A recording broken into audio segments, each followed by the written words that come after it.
The police captain thought he was humiliating a washed-up officer. He mocked him in front of the entire department, called his loyal German shepherd a useless mutt clinging to a broken man. What the captain didn't know was that the broken officer was actually a deep-cover investigator, and his dog, Rex, wasn't just a pet. He was a federal canine trained to expose corruption from the inside. They weren't there for redemption. They were there for justice. And this time, God Himself seemed to be watching. Before we begin, tell us where you're watching from. And if this story touches your heart, please subscribe, like, and share for more tales of faith, loyalty, and second chances. May God bless every heart that still believes in truth. The morning over Riverside City broke cold and gray, the kind of light that flattens everything and leaves no shadow to hide in. A thin rain had fallen during the night, and the streets still shimmered with the dull sheen of water and oil. From the east, the sun tried to push through a blanket of low clouds, but only managed to turn them the color of bruised steel. Officer Ethan Blake parked his black department SUV outside the precinct and sat there for a long moment, hands resting on the wheel, staring at the building that was supposed to be his new start. He was 42, broad-shouldered, tall but slightly stooped, as if the years had weighed unevenly on him. The right side of his face bore a faint scar that vanished into the line of his jaw, and when he stepped out of the car, there was a limp, barely noticeable unless you were looking for it. His eyes were gray, calm and tired, the kind of eyes that had seen everything except peace. Beside him, the passenger door clicked open. Rex, his German shepherd, jumped down to the pavement. 7 years old, sable coat mottled with black and brown, the dog moved with quiet confidence. His gaze swept the surroundings before sitting neatly at Ethan's side, alert but relaxed. The small tag on his harness read, Rex, Canine Unit. Ethan looked down at him and managed a faint smile. New town, same war, partner. Inside the Riverside Police Department, the air was thick with the smell of burnt coffee and paperwork that had seen too many hands. Officers passed by, nodding politely but without warmth. New transfers were always outsiders. It didn't help that Ethan's file came with rumors attached. PTSD, disciplinary review, emotional instability. Few cared that he had once served in the city's elite task force before a warehouse explosion claimed his partner and nearly his life. The man waiting for him in the captain's office was Marcus Drayton. Early 50s, square-jawed, silver hair cut to regulation length. His uniform was spotless, creases sharp enough to draw blood. He had the stiff posture of a man who'd built his career on command, not compassion. The office reflected that. Everything aligned, no photo out of place, no clutter that might suggest humanity. Drayton looked up as Ethan entered. Officer Blake, he said flatly. Riverside PD welcomes you, temporarily. Ethan nodded once. Thank you, sir. I read your file, Drayton continued, leaning back in his chair. Former tactical response. Decorated. Then, the incident. He paused just long enough for the silence to sting. You were lucky to survive. Ethan's jaw tightened. My partner wasn't. Drayton's lips curved, though not into a smile. Yes, Ryan Cole. Tragic. But we can't have our officers living in the past. We deal with the present here. I'm here to work, Captain. I hope so, Drayton replied, voice cool, because this department doesn't need broken men. Clinging to dogs to feel useful. The words hung in the air, somewhere deep in Ethan's chest. Something coiled, then went still. He just nodded, expression unreadable. Report to Lieutenant Ramsey in K-9 Division. He'll assign you patrol routes, Drayton said. Dismissed. Ethan turned to go, Rex following. At the door, Drayton added, And Blake, leave your therapy case at the door. We're here to serve, not to heal. Outside, the hallway buzzed with the low murmur of police chatter. A young officer passed Ethan and whispered to another, "That's the guy from the explosion." They didn't realize Rex could hear them. The dog's ears flicked back, a low vibration rising from his chest. "Easy," Ethan murmured, touching the dog's neck. "They don't know better." By midday, Ethan and Rex were out on their first patrol, industrial blocks near the river, warehouses stacked like tombs. The rain had stopped, but the air still smelled of rust and diesel. As they walked, Rex's paws left neat impressions on the damp concrete. For Ethan, the rhythm of patrol was familiar, even comforting.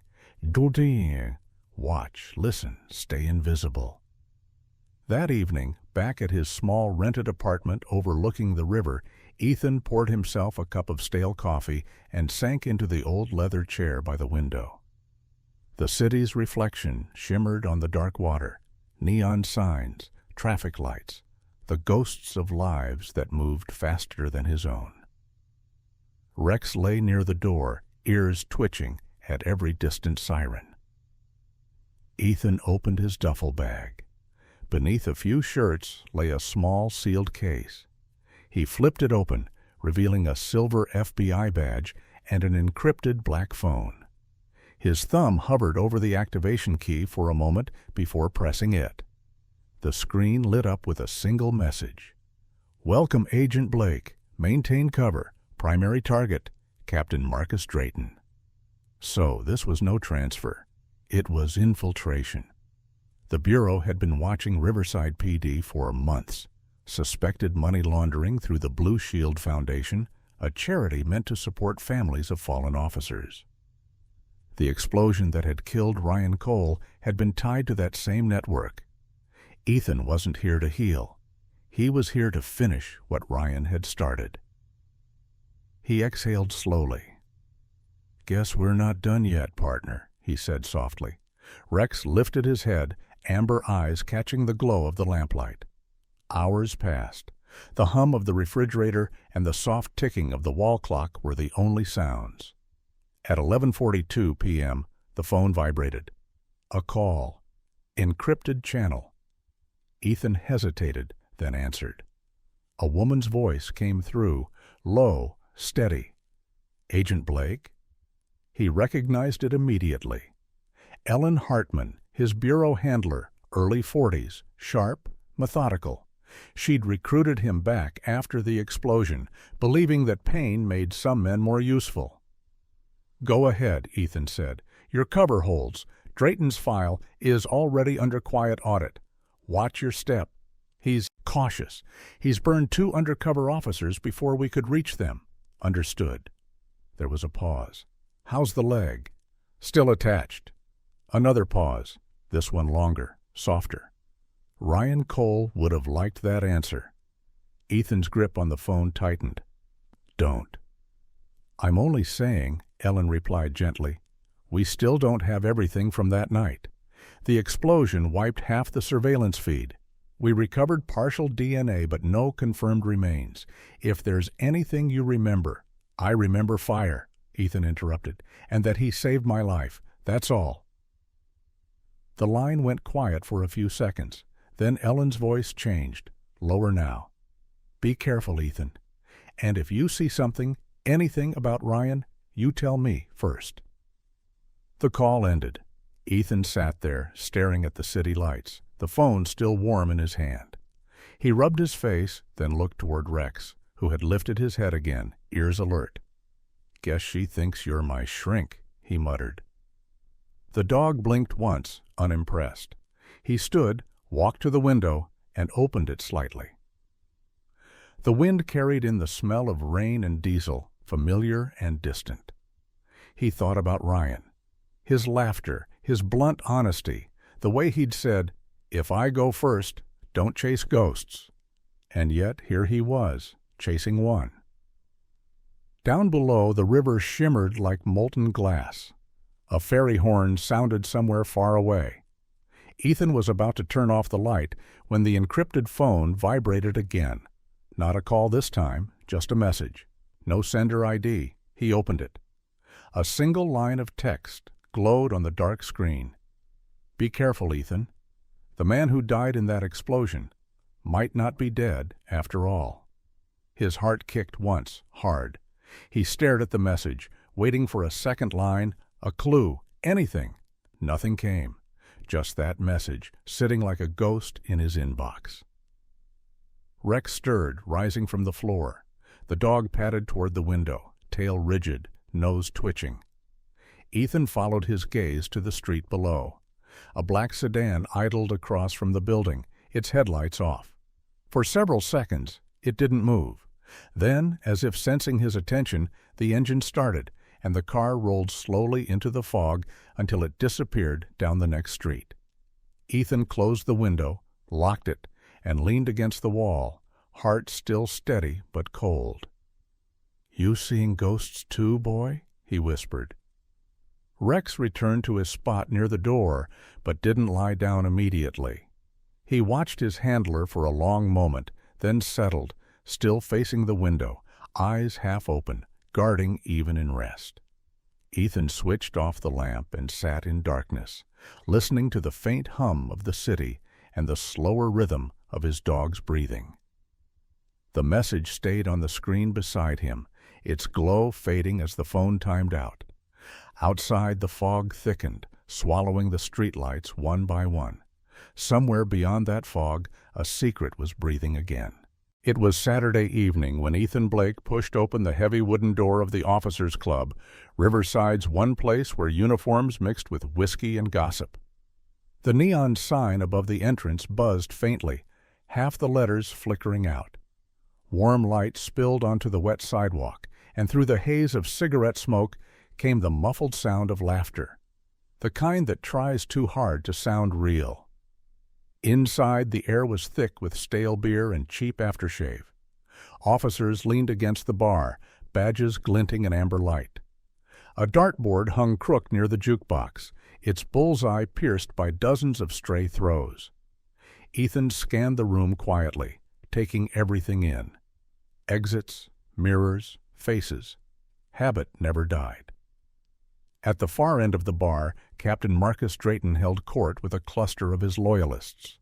His laughter boomed louder than the jukebox. Beside him stood Lieutenant Cole Ramsey, a man built like a tank with a jaw that looked carved from stone. His short blonde hair bristled even when he smiled, and there was something predatory in his eyes, the look of someone who enjoyed finding weakness. Ethan didn't plan to stay long. His cover required presence, not friendship. Still, he needed proximity, needed to see who moved in Drayton's shadow. He ordered a black coffee, ignoring the bartender's raised eyebrow. "Well, look who finally decided to join the living," Drayton called out, loud enough for everyone to hear. "The new guy with the therapy dog." A few officers chuckled. Ethan turned calm. "Evening, Captain." Drayton smirked. "You always drink coffee in bars, Blake? What's next? Writing poetry about your trauma?" The laughter grew louder. Ramsey leaned in, voice dripping with mock sympathy. "Careful, Cap. I heard caffeine triggers flashbacks." Ethan set his cup down slowly. His tone stayed even. "Only when I drink it with clowns." The laughter cut short. Ramsey's smirk faltered, Drayton's eyes narrowed, a predator's gleam behind the smile. "You got a mouth, Blake. Let's see if it lasts long in Riverside." Ethan said nothing more. He stood, dropped a few bills on the counter, and walked toward the exit. The room murmured behind him. Outside, the air was sharp and cold. Across the street, rain slicked the pavement in ripples of light. Rex waited in the SUV, head resting on the window edge. Ethan opened the door, and the dog's tail thumped twice. "Not our kind of place," Ethan murmured. As he started the engine, he caught a reflection in the rearview mirror, someone watching from the upper floor window of the bar, cigarette glowing red in the dark. He didn't look twice. The next morning, the precinct buzzed unusually early for a Sunday. Word of last night's bar incident had traveled faster than a radio call. When Ethan entered, conversation dropped by half a decibel. He ignored it. On his desk lay a thin envelope marked Community Outreach Assignment. He slid it open and read, "Officer Blake, you are assigned to accompany Captain Drayton to a charity luncheon at the Blue Shield Foundation headquarters. 1100 hours. Attendance mandatory." His jaw tightened. Blue Shield, the name from the Bureau's file, a charity on paper, an embezzlement funnel in truth. Rex sat near the desk, tilting his head. "Yeah," Ethan said under his breath, "we're walking into the lion's den." By late morning, a line of patrol cars rolled toward downtown. The Blue Shield Foundation building rose like a glass cathedral, sleek, charitable, and cold. Its logo, a blue shield with a silver star, glimmered above the entrance. Cameras flashed as officers arrived, shaking hands and posing for photographs beside smiling board members. Inside, the atrium gleamed with marble floors and banners reading, "Supporting the Families Who Serve." A live band played soft jazz while waiters carried trays of champagne. Ethan followed Drayton through the crowd, careful to keep his expression neutral. He'd learned long ago that pretending to belong was an art form. Then she appeared. Grace Mallory, the Foundation's director. Mid-50s, tall, elegant. Her silver hair was coiled neatly at the nape of her neck, and her pearl earrings caught the light every time she moved. Her smile was soft, practiced, the kind that could bless or destroy depending on who received it. "Captain Drayton," she said, extending her hand. "Always a pleasure, and this must be our new hero." Ethan shook her hand lightly. Her grip was firm, colder than expected. "Ethan Blake, ma'am." "I've heard of you," she said, eyes flicking briefly toward Rex, who sat obediently near the doorway. "And your remarkable partner." Rex's gaze stayed fixed on her, his ears lowered, tail stiffening. Not aggression, but alertness. Ethan noticed. So did she. "Beautiful dog," Grace said, withdrawing her hand. "Trained to sense all sorts of things, isn't he?" "Honesty, mostly," Ethan replied evenly. Drayton chuckled, masking tension. "He's joking, Grace. Don't mind him. The man's still settling in." "Of course," she said, still watching Ethan. "We all find our footing in new places." A waiter passed by with a tray of drinks. She lifted one glass, then turned to Drayton. "You'll join me in my office before you leave. There's a small matter about next quarter's disbursement." Her tone was polite, but there was an undercurrent of command in it. Drayton nodded curtly. "We'll talk." Hours later, the event wound down. The officers drifted toward the parking lot. Ethan lingered near the lobby, pretending to check his phone.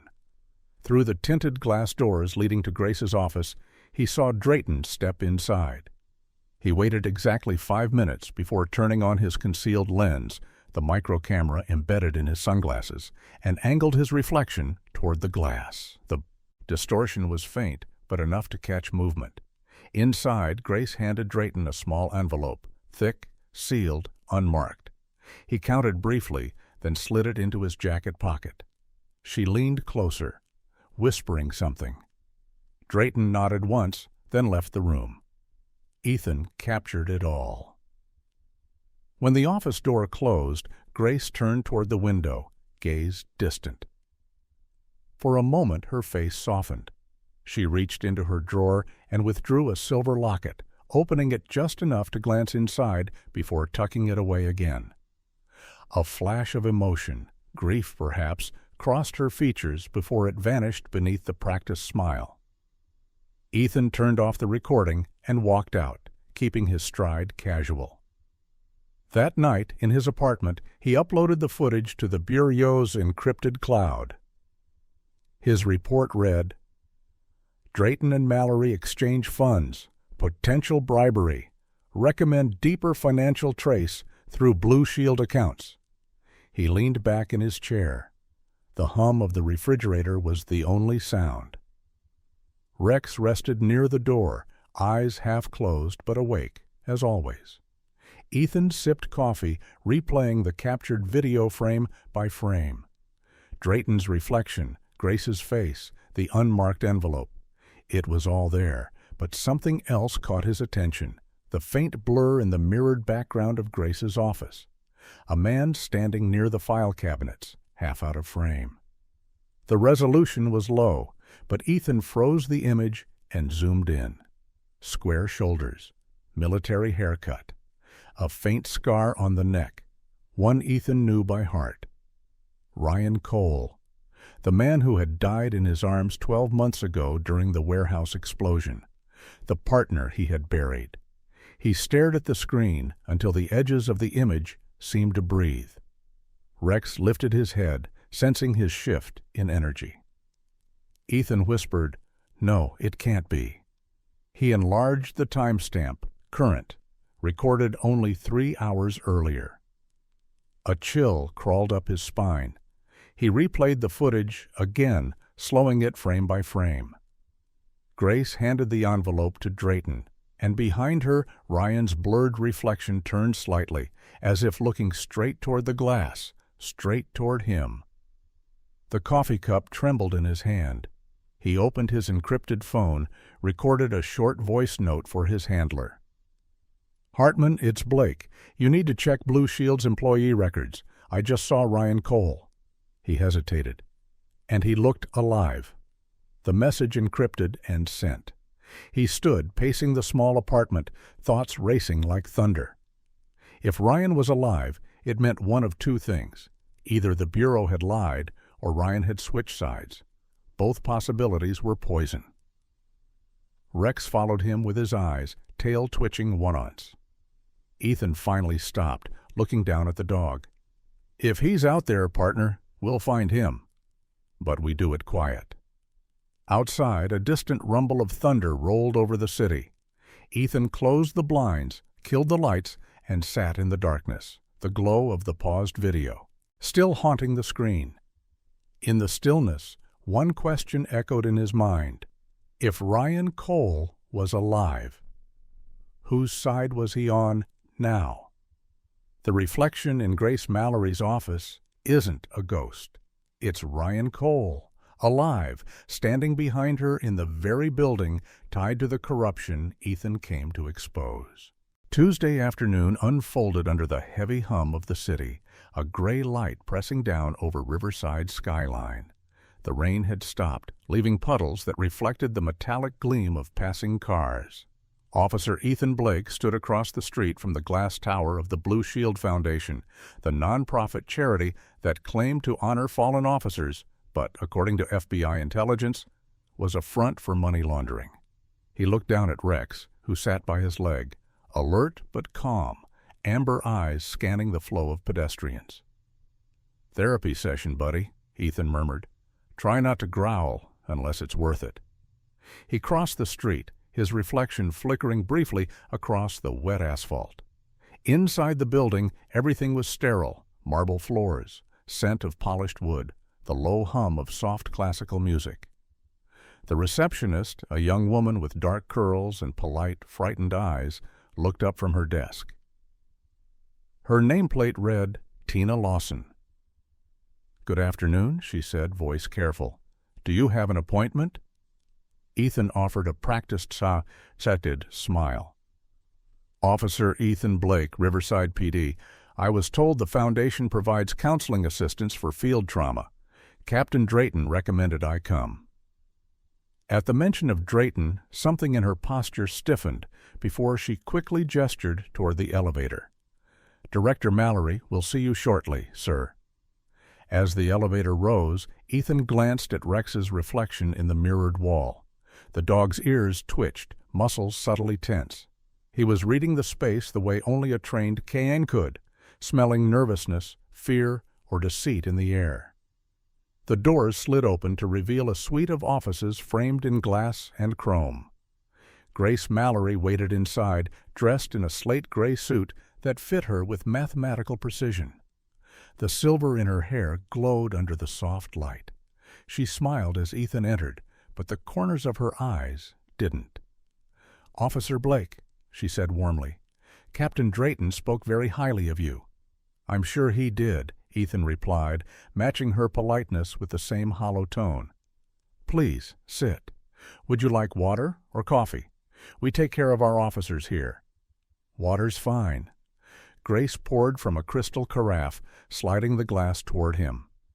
Her office smelled faintly of lilies and expensive perfume. Diplomas lined the wall, alongside framed photographs of handshakes and ceremonies, public charity at its best. But on the shelf behind her desk sat one photo that didn't match the others. Two men in tactical uniforms, their faces blurred slightly by glare. Ethan's eyes flicked to it. She noticed. "That was years ago," she said. "One of our earliest beneficiaries. He didn't make it." Ethan's voice stayed level. "A lot of them don't." Grace leaned back, studying him. "You must have seen your share of loss, Officer Blake." "Enough to know grief doesn't need a foundation to exist," he said quietly. Her lips curved into something like amusement. "And yet here you are." Rex shifted at Ethan's feet, a low breath escaping him. Grace's gaze flicked toward the dog. "Your partner seems uneasy." "He doesn't like enclosed spaces," Ethan lied. "Dogs sense things we don't," she said. "Sometimes truth." He smiled faintly. "Sometimes danger." Her eyes lingered on him for a beat too long. Then the warmth returned. "Well, I hope you find some comfort here, Officer Blake. Our foundation exists to serve men like you, heroes who gave too much." "I appreciate that," he said, rising. "Mind if I take a pamphlet or two for the guys back at the precinct?" "Of course." She gestured to the table near the door. As she turned slightly, Ethan reached down, slipping a small black recorder from his sleeve. With a casual motion, he fixed it beneath the lip of her desk, right beside a decorative brass paperweight shaped like an eagle. "Thank you for your time," he said. "Any time, Officer Blake." As he left, Rex glanced back once toward Grace. His ears flattened briefly, the canine equivalent of suspicion. Night fell hard over Riverside. The city lights bled across the slick streets like veins of molten gold. In his apartment, Ethan sat by the window, the small recorder lying on the table between them. He'd retrieved it that evening, careful to leave no trace. Rex lay near the radiator, tail tapping occasionally against the floor. The device blinked green. Ethan pressed play. The recording began with the soft rustle of papers and Grace's calm, cultured voice. Then came another voice, deep, measured, unmistakable. "Captain Drayton." Grace. "He came asking about the funding, Marcus. Said you recommended him." Drayton. "He's fishing. Don't worry, I'll keep him busy." Grace. "And if he digs too deep?" Drayton. "Then we let Ramsey handle it." The sound of a lighter flicked, a drag of a cigarette. Then Grace again, quieter. "He doesn't trust me." Drayton. "No one does. That's why it works." The recording ended there. Ethan sat still for a long moment. He felt it, a faint sting of triumph, quickly drowned by the familiar burn of distrust. Every layer he peeled back revealed another beneath it. He leaned back, rubbing his temples. "They're moving money through the foundation," he muttered. "And Drayton's the courier." Rex stirred, ears twitching. He stood suddenly, growling low toward the window. "What is it?" Ethan whispered, rising. Rex's gaze fixed on the far wall. A faint red dot flickered there, sliding across the plaster, slow, deliberate. A laser sight. Ethan lunged, pulling Rex down behind the couch just as the window shattered. A bullet hissed through the air, embedding into the wall where his head had been. Another followed, cracking the glass picture frame above the desk. He reached for his weapon, rolling toward the floor, while Rex crouched beside him, silent now, every muscle coiled. The apartment was dim.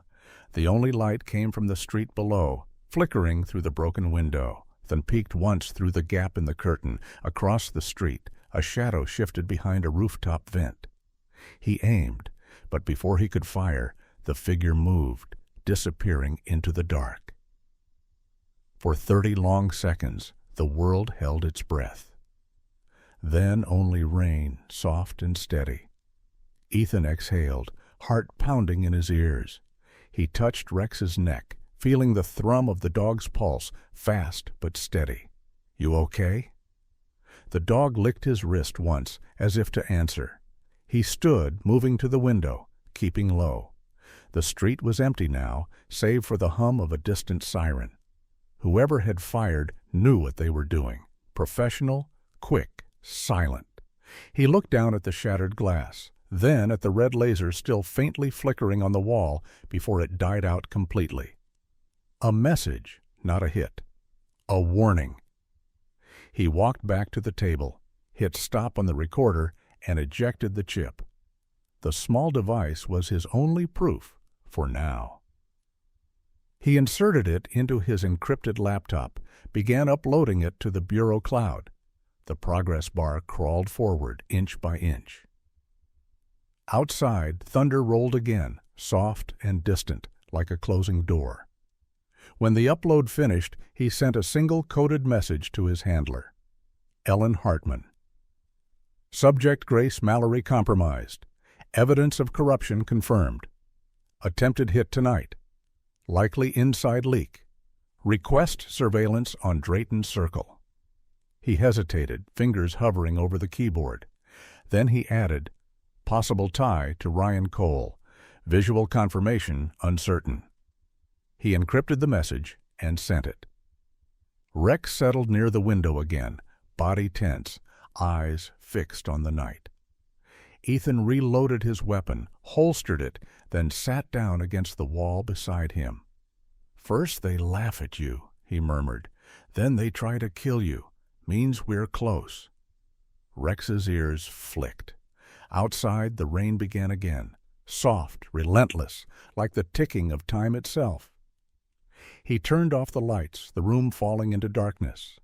Through the cracked window, the neon reflection of the Foundation's blue shield still glimmered faintly across the street. It pulsed once, twice, then went out. When Ethan replays the recording a final time, the last second, barely audible before the bullet hit, catches Grace whispering something he hadn't heard before. "Don't miss this time. He's not supposed to die yet." And beneath it, another faint voice, male, calm, steady, one he thought he'd never hear again. Understood. Ryan Cole, Tom Tut Ting Viet. The following morning, Riverside City seemed washed in silver. Fog curled low along the streets, clinging to the river and swallowing sound. The precinct's fluorescent lights buzzed faintly when Ethan Blake walked in, Rex trotting at his side. Officers glanced up from their desks, whispers trailing like smoke. The rumor of the shooting near the new guy's place had already spread, though no one dared ask. Captain Marcus Drayton was waiting in his glass-walled office. His expression was carved from granite, jaw tight, eyes gleaming like wet steel. "Blake," he barked, "inside." Ethan stepped in, shutting the door. Drayton's office was immaculate as ever, rows of commendations on the wall, not one paper out of place. Yet a faint smell of cigar lingered in the air. "You were involved in a disturbance last night," Drayton began. "Gunfire reported near your apartment." "I was home," Ethan said evenly. "Stray shots, maybe." Drayton leaned back, fingers steepled. "You're an officer, Blake. You don't maybe gunfire." Ethan met his gaze, calm. "No shell casings, no witnesses, no injuries.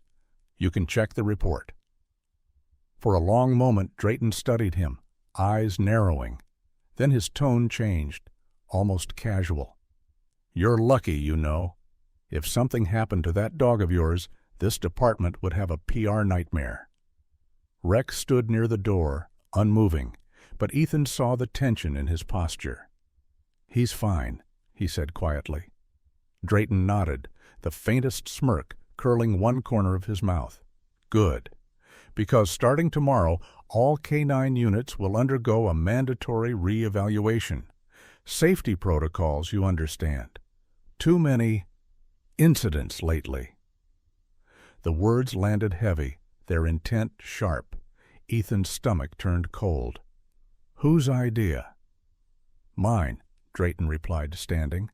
Effective immediately. Lieutenant Ramsey will conduct the tests. Ethan kept his tone neutral. With respect, Captain, Rex's record is flawless. Drayton's smile widened. That's exactly why we'll test him, to make sure perfection still holds. Back at his desk, Ethan sat motionless for several minutes. Around him, the station hummed with ordinary noise, phones ringing, printers clattering, but every sound felt distant.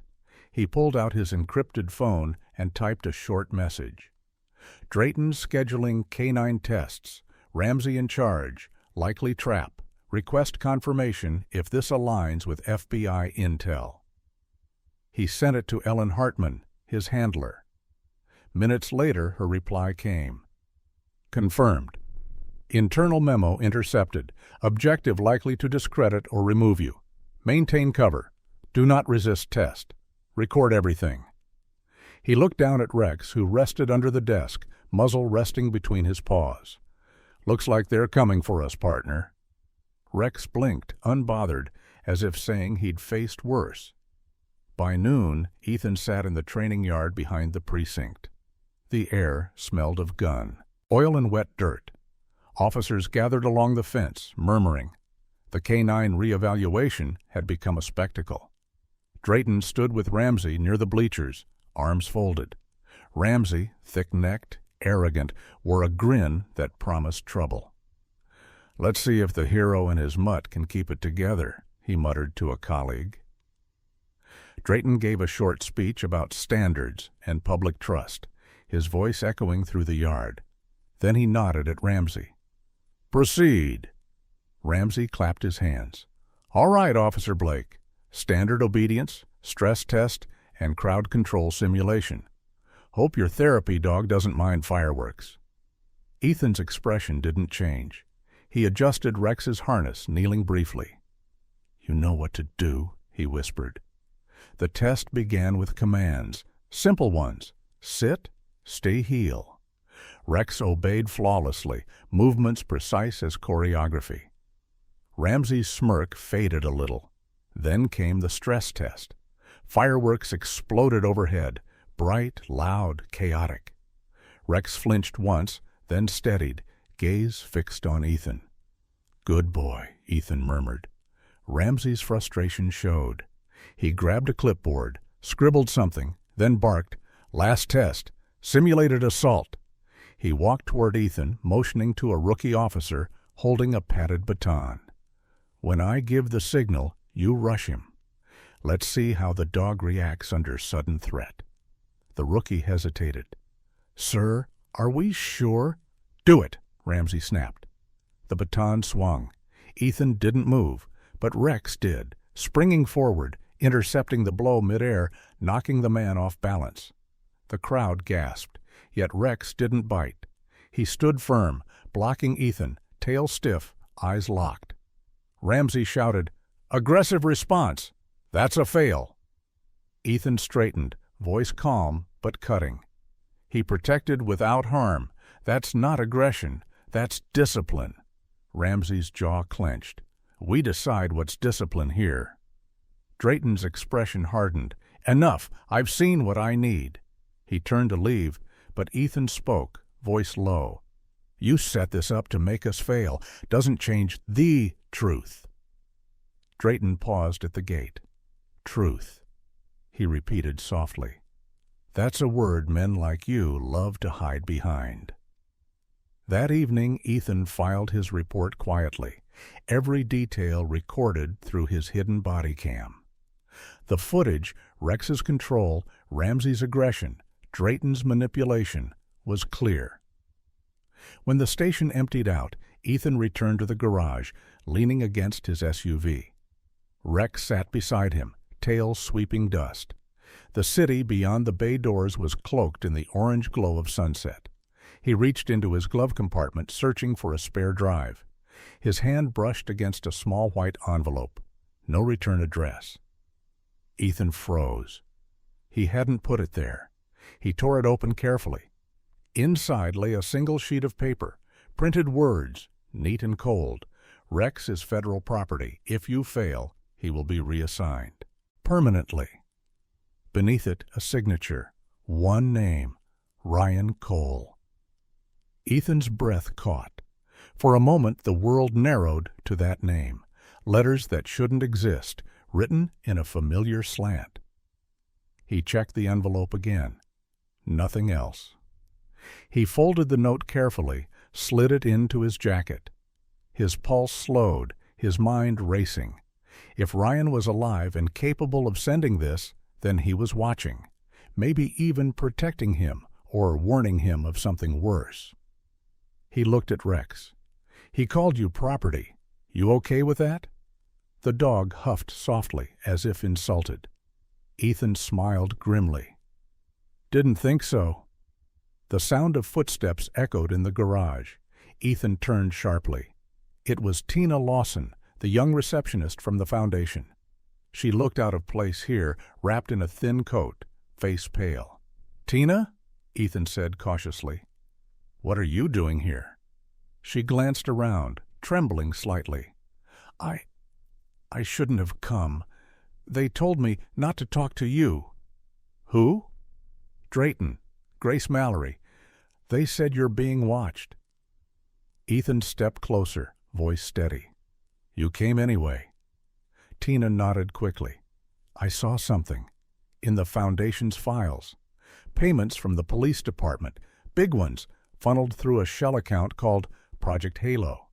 It lists officers' names." Ethan frowned. "Including mine?" "Yes." Her eyes darted to the door. "And someone else, Ryan Cole. But he's marked active contractor." Ethan's pulse thudded in his ears. "Active? I have to go," she whispered. "If they know I told you." Before he could stop her, she turned and hurried out into the night. Her silhouette vanished beyond the gates. Ethan stood there for a long moment, the echo of her footsteps fading into silence. He looked down at Rex. "So it's all connected. Drayton, Grace, Ryan, and Halo." Rex tilted his head, as if asking what now. Ethan pocketed the note, his decision solidifying. Now we make them show their hand. Outside, lightning flashed somewhere beyond the river, briefly illuminating the sky. It was coming, the storm he'd been waiting for. Ethan unfolds the letter again under the streetlight.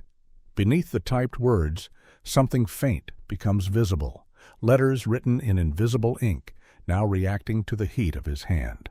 4 words appear slowly across the paper. Warehouse, Dock 9, midnight. The same location where Ryan Cole had supposedly died 1 year ago. The sky above Riverside burned orange at dusk, but the air carried the scent of metal and tension. The police training yard, normally filled with laughter and routine drills, now felt like a stage prepared for judgment. Dust hung motionless under the fading sun as officers gathered behind the yellow perimeter line, drawn by whispers that this evaluation would decide the fate of both Ethan Blake and his canine, Rex. Ethan stood in the center of the field, back straight, eyes forward. His uniform was immaculate, but the tightness in his jaw betrayed the storm inside. The only sound was the faint jingle of Rex's harness as the dog sat beside him, tail still, posture perfect, eyes locked on his handler. 7 years together had turned their connection into something wordless, breath for breath, thought for thought. At the far end of the field, Captain Marcus Drayton adjusted his cap, clipboard under his arm, his expression calm but venomous. "Officer Blake," he called, "today's test is simple. Your dog performs, you stay employed. He fails, you're both out." The crowd murmured. Lieutenant Cole Ramsey, thick-necked and eager, stood a few feet from Drayton, smirking. "I'll be overseeing, Captain. I've got a few ideas to make this memorable." Drayton gave him a thin nod. By all means. Ethan's eyes shifted between them. Drayton's cold composure, Ramsey's gleeful cruelty. And he understood. This wasn't an evaluation. It was an execution. "Start with the obedience course," Ramsey barked. "Let's see if this mutt still listens." Ethan gave the quiet signal, 2 fingers down. Rex rose smoothly, running through the marked course with mechanical precision. Cones, jumps, turns, stops. His movements were poetry carved in muscle and discipline. When he returned, Ethan knelt, giving a soft command. "Stay." Rex froze in place, unblinking. Ramsey scribbled something on his clipboard, pretending to yawn. Impressive for a therapy animal. Drayton's tone was dry. "Move to stress simulation." Ramsey nodded to a tech officer near the bleachers. A flare burst open in the sky, red light, smoke, a crack like thunder. Another flare followed, then a third. The crowd flinched. Rex's ears twitched, body lowering instinctively. Ethan reached down, palm steady on the dog's shoulder. "Focus," he whispered. Rex didn't move. His breathing steadied. He locked onto Ethan's gaze, calm amidst chaos. "Not bad," Ramsey muttered. "Let's raise the stakes." He motioned to a squad car at the edge of the field. Its siren blared suddenly, lights flashing in frantic red-blue rhythm. Then, without warning, Ramsey drew his service baton, slamming it into the ground near Rex. "Bang!" he shouted. Rex barked once, sharp, defensive, but didn't advance. He simply stood guard, body between Ethan and the attacker. Ramsey grinned maliciously. "Aggression." "Protection," Ethan countered, voice level. "There's a difference." Ramsey stepped forward, closing distance. He disobeyed an order. Ethan straightened, meeting his eyes. "You provoked him." The silence between them tightened until Drayton's voice cut through. "Final phase," he said. "Crowd control drill." Ramsey turned toward the crowd of officers. "We'll need a volunteer." A young patrolman hesitated, then stepped forward. Officer Dean Harlow. Early 20s, nervous but eager to please. His blond hair stuck out from under his cap, his posture uncertain. Ramsey handed him a padded sleeve. "Attack simulation. Strike when I say." Harlow nodded, glancing at Ethan with silent apology. Ethan crouched beside Rex. "Not a real threat," he whispered.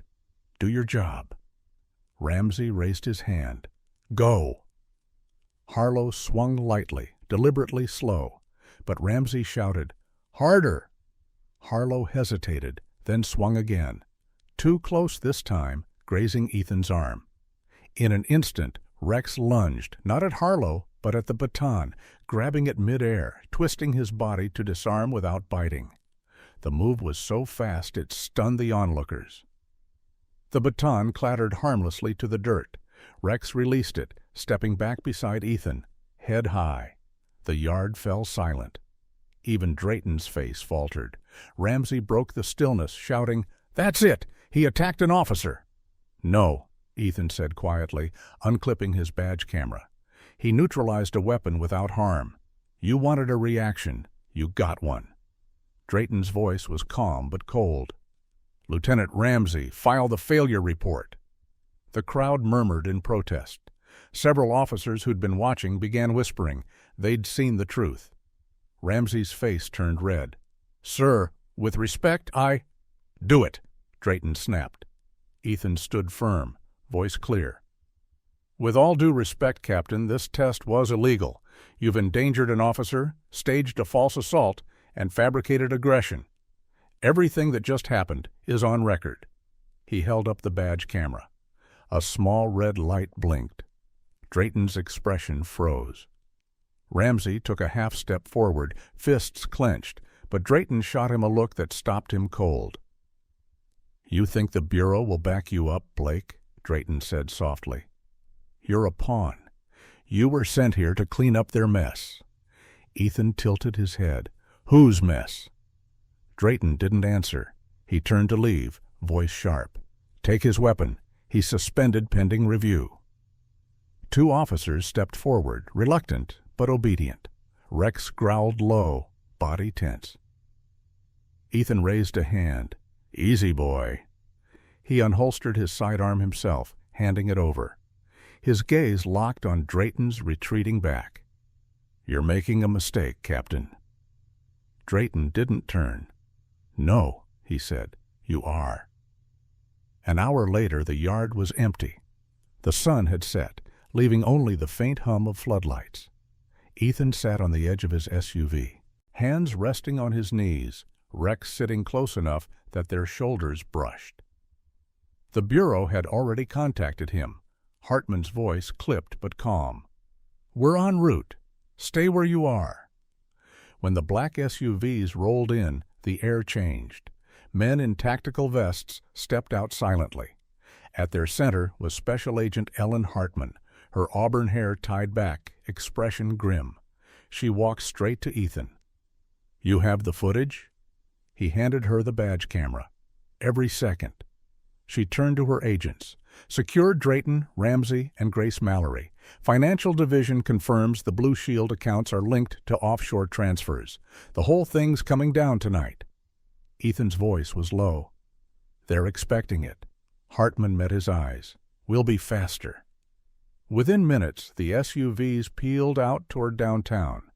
Ethan and Rex followed in the rear convoy. When they arrived at the Foundation's headquarters, the scene was chaos. FBI agents flooded the lobby. Grace Mallory was led out in cuffs, her perfect composure cracked. She didn't resist, only murmured to herself, "You don't understand. It wasn't supposed to go this far." Drayton emerged moments later, hands restrained behind him, jaw tight, uniform still perfect. As he was pushed toward the waiting vehicle, he turned his head toward Ethan. His voice was calm, eerily calm. "You think you won, Blake? Ask your bureau who signed your transfer order. It wasn't me." Ethan frowned. "Then who?" Drayton smiled faintly. "Your dead partner." The words hit harder than any punch. Hartman's hand rested on Ethan's shoulder. "We'll talk inside," she said. But Ethan barely heard her. His mind reeled, vision tightening to a tunnel. Ryan Cole, the man whose death had driven every decision since. Could it be true? Had Ryan somehow pulled the strings that brought him here? As Drayton was shoved into the car, he called out one last time, voice echoing across the lot. "He's alive, Blake, and he's not who you remember." The door slammed. The convoy pulled away. Rex whined softly beside him, sensing his handler's turmoil. Ethan crouched, running a hand over the dog's fur. "If he's alive," he whispered, "we're going to find out why." The flashing blue lights painted the night in cold rhythm. Sirens wailed, distant and fading, as the truth he thought he wanted began to twist into something darker. Drayton's last words reveal that Ryan Cole, Ethan's supposedly dead partner, was the one who orchestrated his transfer to Riverside. The Bureau didn't assign him here by chance. Ryan had. Rain hammered down over Riverside that night, slicing through the glow of police sirens still echoing from the earlier arrests. The city felt restless, alive with whispers of scandal. Headlines already beginning to spread like wildfire. Police captain, charity director, arrested in FBI sting. But for Ethan Blake, sitting alone in a dim bureau interrogation room, none of it felt like victory. It felt hollow. The fluorescent lights buzzed faintly above him. The room was all gray angles and cold metal, the kind of place designed to strip everything human away. On the table lay the confiscated note he'd found, the one bearing Ryan Cole's name. His thumb ran over it absently, feeling the faint indentation of invisible ink where the words Doc 9 had once glowed. Special Agent Ellen Hartman entered, shaking rain from her coat. Her auburn hair clung to her neck, eyes shadowed from exhaustion. She set a folder on the table and sat across from him. 3 in custody, she said quietly. Drayton, Ramsey, Mallory, all transported to federal holding. It's over, Ethan. He looked up at her, eyes pale and steady. You know that's not true. Hartman sighed. It's over for them. The rest, whatever you think you're chasing, it's ghosts. Ethan leaned back. Drayton said Ryan signed my transfer. Is that a ghost too? Her jaw tightened. She didn't answer. Tell me the truth, Ellen, he pressed. You knew. Her silence was admission enough. Finally she exhaled, voice low. We didn't know for sure. We lost track of Cole 18 months ago, after the explosion. His body was never recovered. We assumed he was gone. Ethan's voice hardened. But you still used his clearance. Hartman hesitated. When the Bureau greenlit your transfer, the system flagged the authorization as signed under R. Cole, Field Liaison. We thought it was a glitch, some residual ID code. Nobody wanted to slow down the investigation. You were the only one who could get close to Drayton.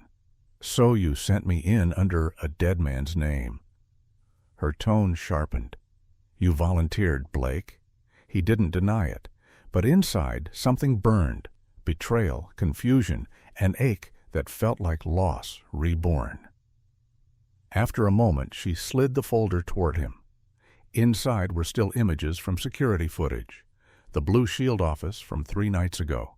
One frame showed Grace Mallory handing Drayton an envelope. Behind her, blurry and half-hidden, the man Ethan had seen. Ryan Cole. Hartman said quietly, We ran a facial scan on the reflection, 93% match, but the timestamp doesn't fit. That footage is from last week. Ryan Cole has been legally dead for 11 months. Ethan stared at the image. Ryan's face was the same. Strong jaw, short hair, the faint scar on his temple. But there was something different in his eyes. Sharper. Harder. Hartman continued. We believe he's alive, possibly under deep cover. There's a theory he was pulled into something called Project Halo. Ethan frowned. That name keeps coming up.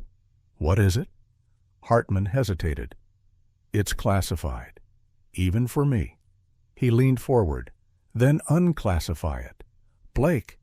He cut her off. You can't keep asking me to trust an agency that keeps me blind. The two stared at each other in silence. Then, finally, she spoke, each word measured. Project Halo was a covert intelligence operation, started 5 years ago after a wave of corruption scandals across law enforcement. The idea was to embed deep cover agents within major police departments to trace dirty money. It wasn't just about Drayton. It was national. Ethan's pulse quickened. And Ryan? He was one of the first candidates, but after the explosion, the program went dark. Funding was cut, oversight disappeared. Some of the agents never resurfaced, Ryan included. Ethan's voice dropped to a whisper. He didn't die. He switched sides. Hartman shook her head. We don't know that. Ethan stood, restless energy filling him. You said it yourself. Halo went rogue. If Ryan was in it, and Drayton was moving money through Blue Shield, then maybe Ryan wasn't hunting corruption anymore. Maybe he was protecting it. Hartman rose too, her tone sharp. You're assuming guilt on a man who once saved your life. Ethan's reply was quiet but cutting. He's also the man who signed my transfer. An hour later, Ethan was back in his SUV, parked outside the Bureau building. Rain slicked the windshield, streaking light from street lamps into long, trembling lines. Rex sat in the passenger seat, ears perked, eyes following every movement outside. Ethan rubbed his temples. The city looked washed out, like an old photograph, beautiful and hollow. "If he's alive," he murmured, "he's close." Rex tilted his head, a soft whine escaping him. Ethan reached into his pocket, pulling out the folded letter again. The invisible words, Doc 9, glowed faintly under the dim dashboard light. The rain's rhythm synced with his heartbeat. It wasn't just a memory anymore. It was an invitation. He started the engine. The docks were deserted by midnight, only the hiss of rain against metal breaking the silence.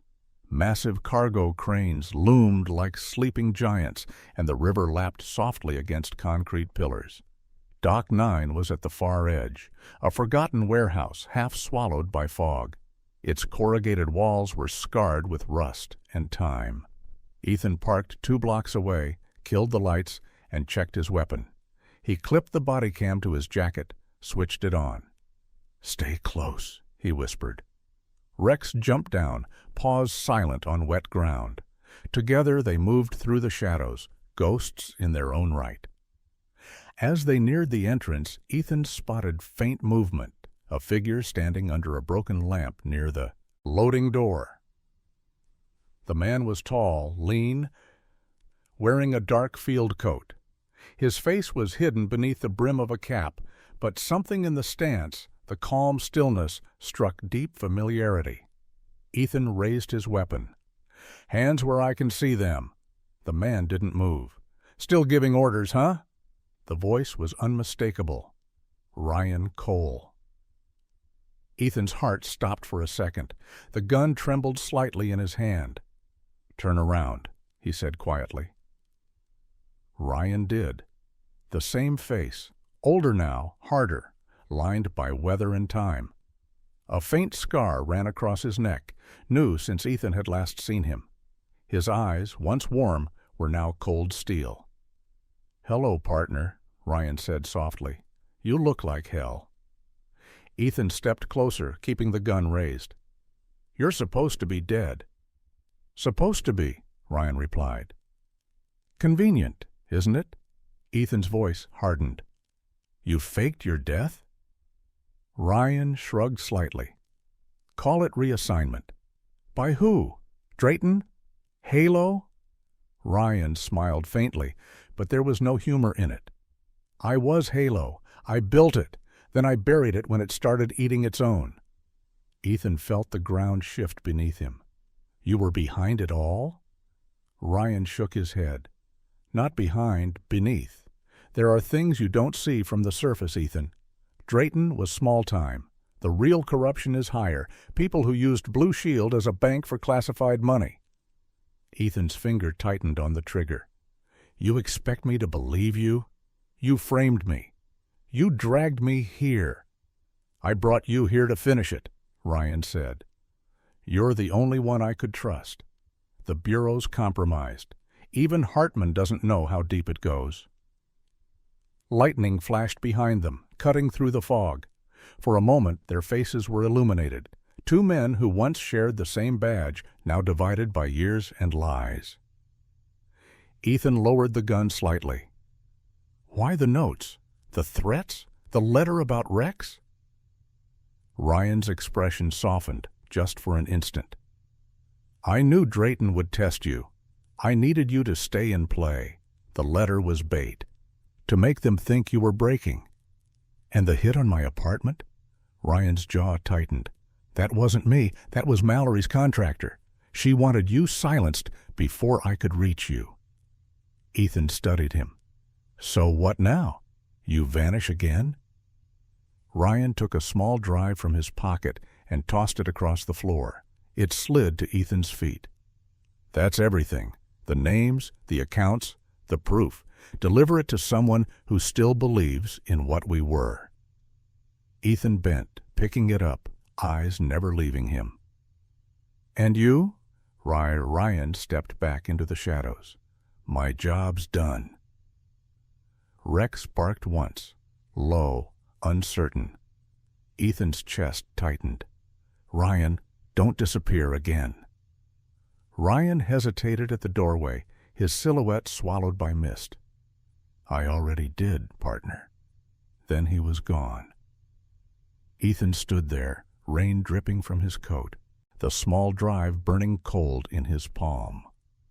Rex pressed against his leg, eyes searching the fog where Ryan had stood. Somewhere far away, a ship's horn sounded across the river, long, mournful, final. Ethan looked down at Rex. "Let's go home, partner." But even as he said it, he knew nothing about tonight would ever let him rest again. Ryan Cole is revealed to be alive, and the original architect of Project Halo, but disillusioned, now working in the shadows to expose a deeper corruption within federal ranks. He gives Ethan evidence that could destroy everything, then vanishes once more into the fog. The morning after Dock 9 broke gray and silent, the city washed clean by the storm. Riverside felt oddly still, as if it too were catching its breath after a long night of reckoning. Ethan Blake drove in silence along the Riverside Road, the worn leather of his gloves creaking softly as he gripped the wheel. Beside him, Rex sat upright in the passenger seat, head tilted slightly toward the open window, the damp wind combing through his sable fur. The dog's amber eyes caught faint flashes of sunlight that cut through the retreating clouds. The flash drive Ryan had given him lay on the dashboard, small, black, unremarkable, yet it felt heavy as judgment. Ethan pulled up outside the FBI field office, a concrete block of a building that looked as tired as everyone working inside it. He pocketed the drive and stepped out into the drizzle, his boots splashing through shallow puddles. As he entered, a few agents looked up from their desks, some with curiosity, others with quiet respect. They had all heard by now.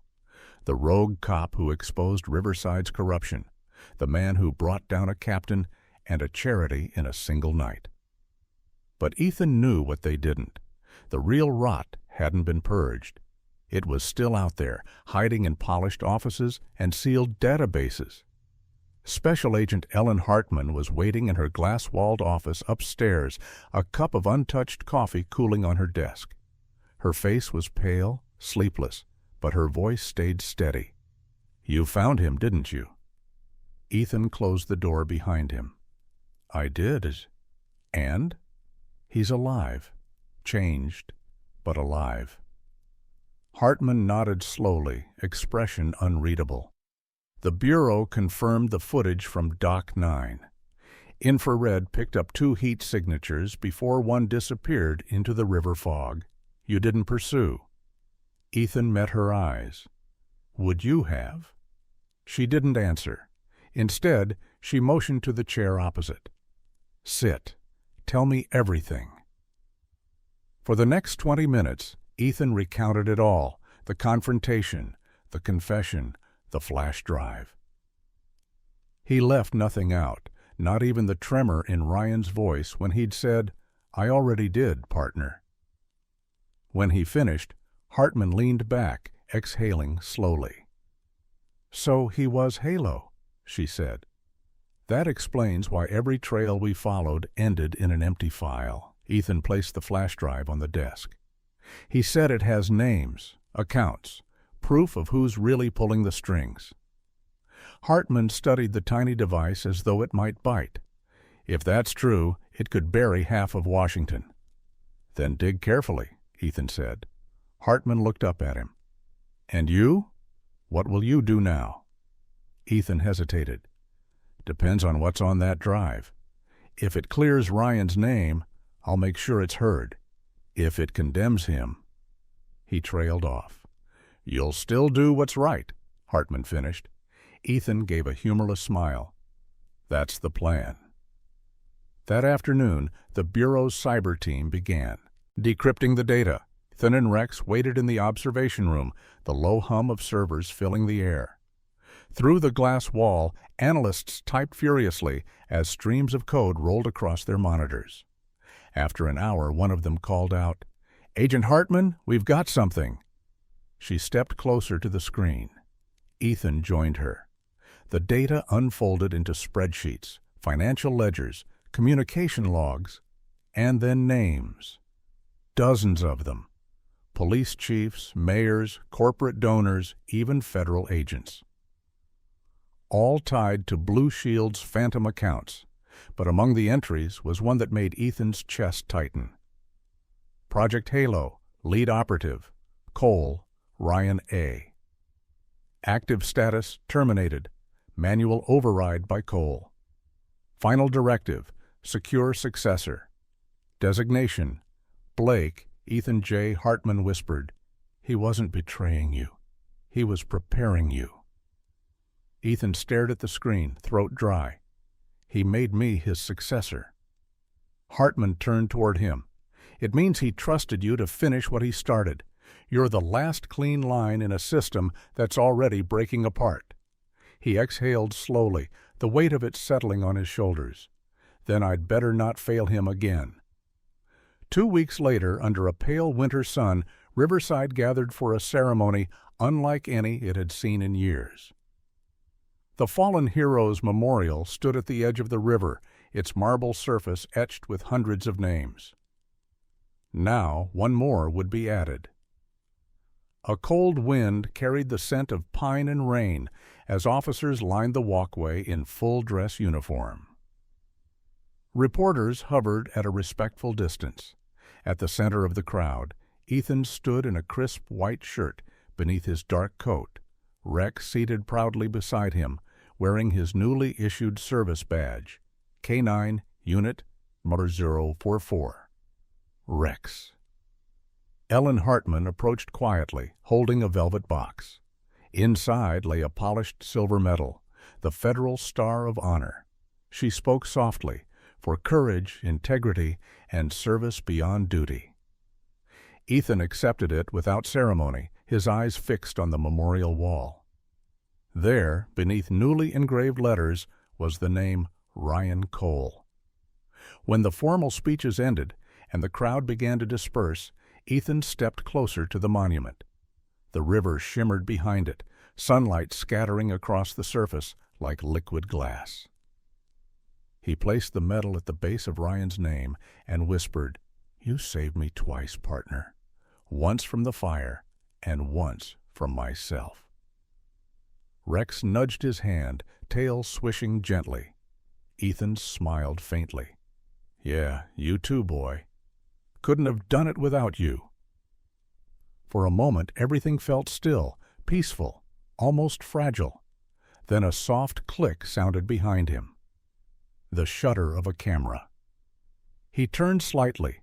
A man stood near the crowd's edge, half hidden beneath the shadow of a tree. He wore a long, dark coat and a cap pulled low.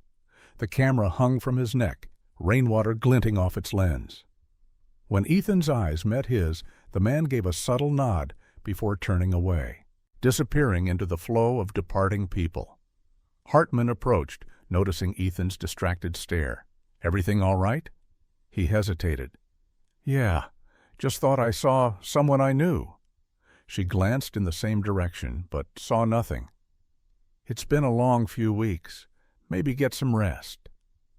Ethan nodded, though rest was the last thing on his mind. That evening he returned to his apartment by the river, the same one where the bullet holes still marked the wall, scars he hadn't yet patched. He poured 2 cups of coffee, one for himself, one for habit's sake. Old ghosts deserved old rituals. The flash drive now sat locked in a bureau vault, its contents secured, sealed, and classified. But Ethan knew secrets had a way of slipping free. Ryan's legacy wasn't a mission, it was a warning. Outside, fog rolled in again, soft and white. Rex rested by the window, nose twitching at the scent of rain. Ethan leaned back in his chair, watching the dog's reflection in the glass. "We did what we could," he murmured. "Maybe that's enough." Rex turned his head, ears pricking. A low growl rumbled from his chest. Ethan frowned, standing. "What is it?" He stepped to the window. Across the street, under the orange wash of a street lamp, stood a familiar figure, the same man from the memorial. He looked up as if he knew Ethan was watching and raised a hand in a seated salute. Lightning flickered far away, illuminating his face for a split second. It was Ryan Cole. Ethan blinked, and the figure was gone. Only the empty street remained, rain pooling where he'd stood. Ethan stayed at the window, breathing slowly until the tension ebbed. Then he smiled faintly and whispered, "Rest easy, partner. I'll keep it clean."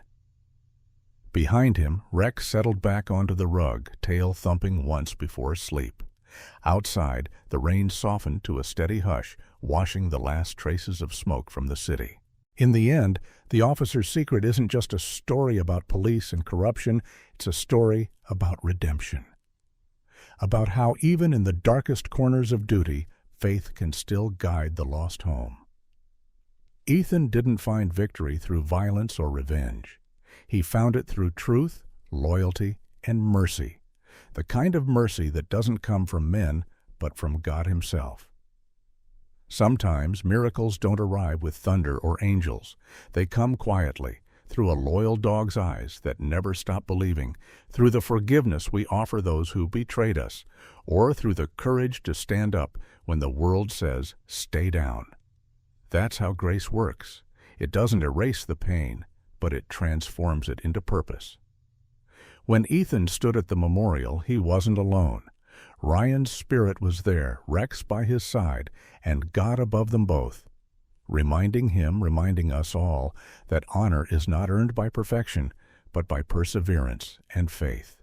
And maybe that's the true miracle, that every scar, every failure, every long night of doubt can still lead us closer to the light. If this story touched your heart, take a moment to reflect. Maybe say a small prayer tonight for those still fighting their unseen battles.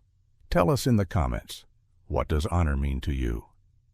Have you ever witnessed a quiet miracle in your life? Like, subscribe, and share this story so more hearts can feel that same spark of faith and hope. May the Lord bless you and keep you safe through every storm you face. God bless you, and may you always walk in His light.